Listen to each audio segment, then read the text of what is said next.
নমস্কাৰ বন্ধু বান্ধৱীসকল, মই আজি এছামিছ আপডেট চেনেলৰ সহায়ত নতুন ভিডিঅ' এটা লৈ আপোনালোকৰ ওচৰত আহিছোঁ। সমগ্ৰ ভাৰতবৰ্ষৰ লগতে অসমৰ লোকসকলৰ বাবে এটি খুব ভাল খবৰ। আপোনালোকৰ UID কাৰ্ড আছেনে নাই? যদি আছে তেনেহ'লে ভাল খবৰ, আৰু যদি নাই তেনেহ'লে আজি এই ভিডিঅ'টো চাই কিনে আপোনালোকে ৰৈ থাকিব নালাগে। আপোনালোকে UID কাৰ্ড বনাই লওক আৰু আপোনালোকে মাহিলী 1500 টকা আপোনাৰ বেংক একাউণ্টত জমা কৰি লওক। ইয়াৰ বাবে আপোনালোকে কি কৰিব লাগিব? আপোনালোকে অনলাইন কৰিব লাগিব। অনলাইনত আপোনালোকৰ নথি পত্ৰ যোগাৰ হ'ব: আধাৰ কাৰ্ড, বেংকৰ পাছবুক, ৰেচন কাৰ্ড, এই তিনিখন বস্তু আৰু ফটো আৰু ছিগনেচাৰ। এই চাৰিটা বস্তু আপোনালোকৰ হ'লে আপোনালোকে অনলাইনটো কৰিব পাৰিব। চ' অনলাইনটো কৰাৰ কাৰণে আপোনালোকৰ A to Z আপোনালোকে ভিডিঅ'টো স্কিপ নকৰাকৈ চাব আৰু লগতে ভিডিঅ'টো ছাবস্ক্ৰাইব কৰিব। লগতে আপোনালোকৰ নতুন নতুন আঁচনিসমূহ নতুন নতুন ভিডিঅ' আপোনালোকে দেখা পাব। আপোনালোকে তাৰ পৰা নিশ্চয় উপকৃত হ'ব আৰু লগতে মই মটিভেট হ'ম। চ' আপোনালোকে মোক ভিডিঅ'টো বনোৱাৰ কাৰণে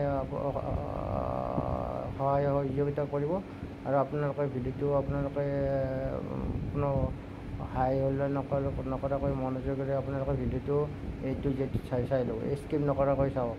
আপোনালোকে স্কিপ কৰিলে মাজতে আৰু কিবা ৰৈ যাব। আপোনালোকৰ লৈ গ'লে আপোনালোকৰ ফৰ্মখন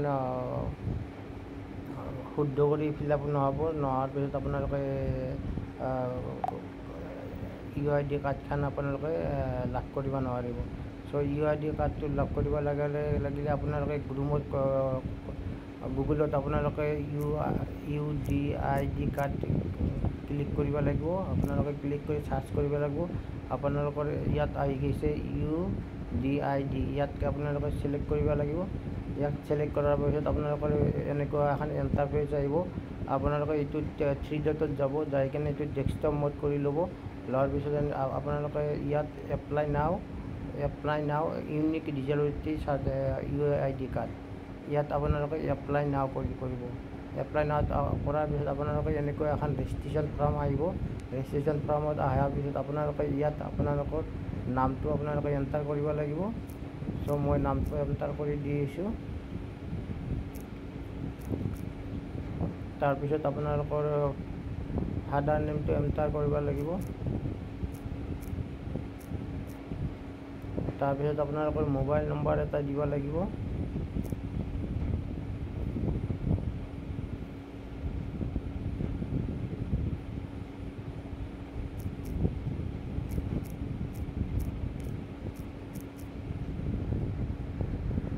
চ' আপোনালোকৰ এইফালে ইমেইল ID বহাব লাগিব। আপোনালোকে ইয়াত মাদাৰ নেমটো দিব লাগিব।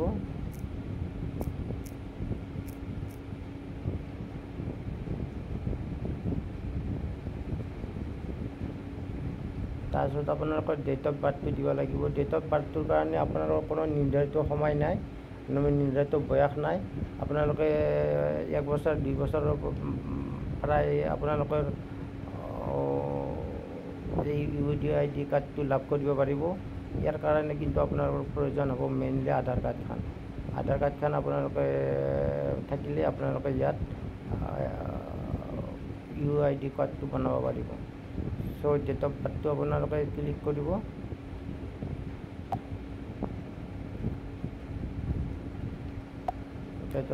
ডেট অফ বাৰ্থটো বহাৰ পিছত আপোনালোকৰ কেটেগৰী আহিব।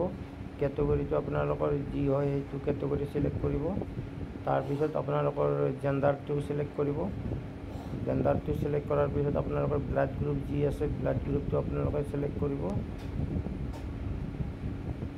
তাৰপিছত আপোনালোকৰ UID কাৰ্ডটোৰ কাৰণে কোনে অনলাইন কৰিছে, আপোনাৰ দেউতাই অনলাইন কৰিছে নে ফাদাৰে অনলাইন কৰিছে, আপুনি এইটো ছিলেক্ট কৰিব।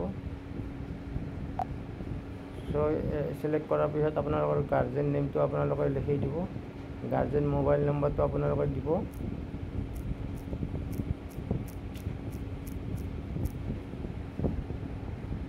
তাৰপিছত আপোনালোকে কি দিব?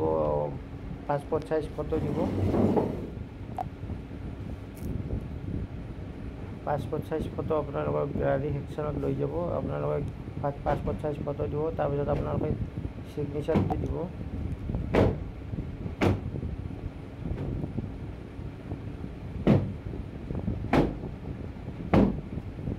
সিগনেচাৰ দিয়াৰ পিছত আপোনালোকৰ এনুৱেল ইনকামটো আপোনালোকে বহাই দিব। তাৰপিছত আপোনালোকৰ এডুকেশ্যন কোৱালিফিকেশ্যন যি হয় আপোনালোকে এডুকেশ্যন কোৱালিফিকেশ্যনটো দিব। শিক্ষাগত অৰ্হতা আপোনালোকে যি পাছ কৰিছে সেইটো দিব, আৰু যদি পঢ়া নাই তথাপিও আপোনালোকে দিব পাৰিব। আৰু এমপ্লয়ড টাইপটো আপোনালোকে যদি কিবা কাম কৰি আছে তেনেহ'লে এমপ্লয়ড দিব, আৰু যদি কাম কৰা নাই তেনেহ'লে আনএমপ্লয়ড দিব। তাৰপিছত আইডেণ্টি প্ৰুফৰ হিচাপত আপোনালোকৰ ভোটাৰ আইডেণ্টি কাৰ্ড আহিছে, পাছপোৰ্ট আহিছে, ৰেচন কাৰ্ড আহিছে, আধাৰ কাৰ্ড আহিছে। আপোনালোকৰ যিটো ডকুমেণ্টছ আপোনালোকৰ এভেইলেবল থাকে সেইটো আপোনালোকে দিব। চ' মই আধাৰ কাৰ্ডটো দিলোঁ। আধাৰ কাৰ্ডটো দিয়াৰ পিছত মই আধাৰ কাৰ্ডটো ইয়াত আপলোড কৰিব লাগিব। আপলোড কৰাৰ পিছত আধাৰ কাৰ্ডৰ নম্বৰটো আপুনি ইয়াত এণ্টাৰ কৰিব লাগিব।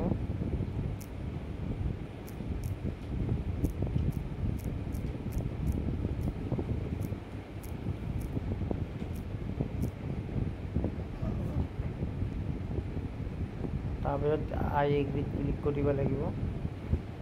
আই এগ্ৰিত ক্লিক কৰাৰ পিছত আপোনালোকৰ কৰস্পণ্ডেণ্ট এড্ৰেছটোত আপোনালোকৰ যি ডকুমেণ্টছ দিয়ে সেই ডকুমেণ্টছটো কৰস্পণ্ডেণ্ট এড্ৰেছত দিব লাগিব। ডকুমেণ্টছটো আপোনালোকে আধাৰ কাৰ্ডত যিটো এড্ৰেছ আছে সেইটো এড্ৰেছে আপোনালোকে ইয়াত বহাব লাগিব।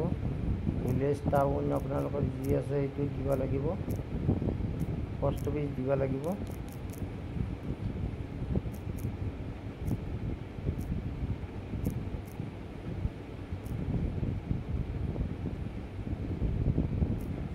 ইয়াত দিব লাগিব। পুলিচ ষ্টেচন দিব লাগিব। তাৰপিছত আপোনালোকে কি দিব লাগিব, ষ্টেটটো চিলেক্ট কৰিব লাগিব। তাৰপিছত চাব ডিষ্ট্ৰিক্টটো চিলেক্ট কৰিব লাগিব।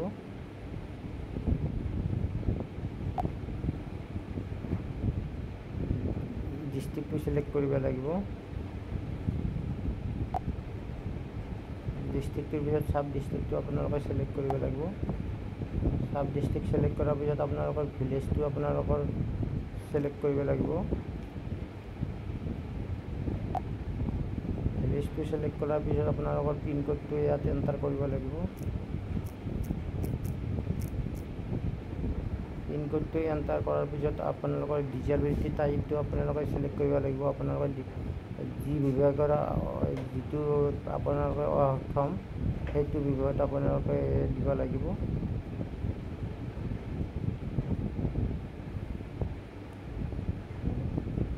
আপুনি শাৰীৰিকভাৱে অক্ষম যে এইটো আপোনাৰ জন্মগত নে মানত হৈছে এইটো আপুনি চিলেক্ট কৰিব লাগিব।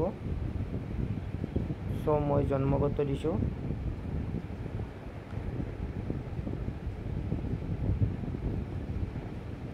আপোনাৰ আগতে ডিজেবিলিটি চাৰ্টিফিকেট আছেনে নাই, শাৰীৰিক অক্ষম চাৰ্টিফিকেট আছেনে নাই, যদি নাই তেনেহ'লে ন দিব লাগিব, যদি আছে এজ দিব লাগিব। চ' আপোনাৰ লগত নিশ্চয় নাথাকিব, যিহেতু আপোনালোকে এপ্লাই কৰিব সেইটো কাৰণে ন দিব লাগিব। আৰু যদি আছে তেনেহ'লে আপোনালোকে এজ দি কিনে আপোনালোকে চাৰ্টিফিকেট নম্বৰটো বহাই দিব লাগিব। তাৰপিছত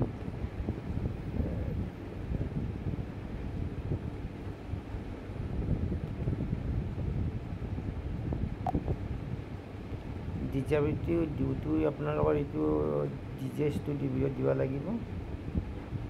তাৰপিছত আপোনালোকে কোনোবা হস্পিটেলত চিকিৎসা কৰি আছে নেকি, যদি চিকিৎসা কৰি আছে তেনেহ'লে হস্পিটেলখনৰ নাম দিব লাগিব। আৰু আপোনালোকৰ ইয়াত কেপচাৰটো আপোনালোকে টাইপ কৰিব লাগিব। কেপচাৰটো টাইপ কৰাৰ পিছত আপোনালোকৰ আই হেয়াৰ বাই ডিক্লাৰেশ্যনত ক্লিক কৰিব লাগিব। ক্লিক কৰাৰ পিছত আপোনালোকৰ ছাবমিট বাটনত ক্লিক কৰিব লাগিব। ছাবমিট বাটনত ক্লিক কৰাৰ পিছত আপোনালোকৰ একবাৰ এডিট অপশ্যন আহিব, আপোনালোকে তাত চাই ল'ব লাগিব। চ' মই আধাৰ কাৰ্ডখন আপলোড কৰা নাছিলোঁ, আধাৰ কাৰ্ডখন আপলোড কৰি দেখুৱাই দিছোঁ।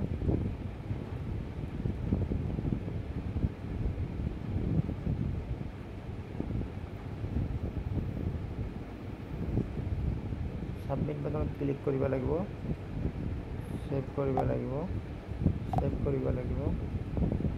সো সাবমিট বাটনত ক্লিক কৰাৰ পিছত আপোনালোকৰ এনেকুৱা আহিব ইণ্টাৰফেচখন। আপোনালোকৰ ইণ্টাৰফেচখন এনেকুৱা হোৱাৰ পিছত আপোনালোকে শুদ্ধ হৈছে নে অশুদ্ধ হৈছে আপোনালোকে একবাৰ চেক কৰি ল'ব। Village address, state, district, Kamrup, village, pin number এইবিলাক শুদ্ধ হৈছে নে এইবিলাক চিলেক্ট কৰি ল'ব। তাৰপিছত আপোনালোকৰ blood group, date of birth, name, address এইবিলাক শুদ্ধ হৈছে নে আপোনালোকে চিলেক্ট কৰিব লাগিব, চাই ল'ব। যদি আপোনালোকে শুদ্ধ হৈছে তেনেহ'লে আপোনালোকে সাবমিট বাটনৰ ফাইনেল সাবমিটত আপোনালোকে ক্লিক কৰিব। সো ফাইনেল সাবমিট ক্লিক কৰাৰ পিছত আপোনালোকৰ কি হৈ যাব, ফাইনেল সাবমিট কৰাৰ পিছত আপোনালোকৰ এটা এপ্লিকেশ্যন নম্বৰ আহিব আৰু সেই এপ্লিকেশ্যন নম্বৰটো আপোনালোকে কি কৰিব লাগিব, নোট কৰি থৈ দিব লাগিব, নাইতো প্ৰিণ্ট আউট কৰি থ'ব লাগিব। তাৰপিছত আপোনালোকৰ এখন ডাউনলোড ফৰ্ম আহিব, এপ্লিকেশ্যন ডাউনলোড ফৰ্ম। সেই ডাউনলোড ফৰ্মখন আপোনালোকে প্ৰিণ্ট কৰিব আৰু এখন আপোনালোকৰ ডাউনলোড ৰিচিপ্ট বা কপি আহিব। সেই ৰিচিপ্ট কপিটো আপোনালোকৰ প্ৰিণ্ট কৰি ল'ব লাগিব। এই প্ৰিণ্ট কৰি লোৱাৰ পিছত আপোনালোকৰ download receipt copy, download application copy, তাৰপিছত আপোনালোকৰ আধাৰ কাৰ্ড, ৰেচন কাৰ্ড, তাৰপিছত আপোনালোকৰ বেংকৰ পাছবুক, এইখিনি আপোনালোকে নিজে নিজে ব্লকৰ আণ্ডাৰত যিবিলাক সৰ্বশিক্ষা অভিযান মিছন অফিচ আছে তাত আপোনালোকে জমা দিব লাগিব। সো জমা দিয়াৰ পিছত আপোনালোকে সেই অফিচে আপোনালোকৰ ভেৰিফাই কৰিব। ভেৰিফাই কৰি পেলাই আপোনালোকৰ যি ডিষ্ট্ৰিক্ট উপায়ুক্ত কাৰ্যালয়ত আপোনালোকৰ ফাইলটো পঠাই দিব। তাৰপিছত আপোনালোকে 10-15 দিনত আপোনালোকৰ কি পাব, আপোনালোকে চাৰ্টিফিকেটখন পাই যাব। চাৰ্টিফিকেটখন পোৱাৰ পিছত আপোনালোকে নেক্সট মাহত আপোনালোকৰ পইচা আপোনালোকৰ একাউণ্টছত সোমাই যাব। সো এইখিনি ভিডিঅ'টো আজি আপোনালোকৰ ওপৰত মই বনালোঁ।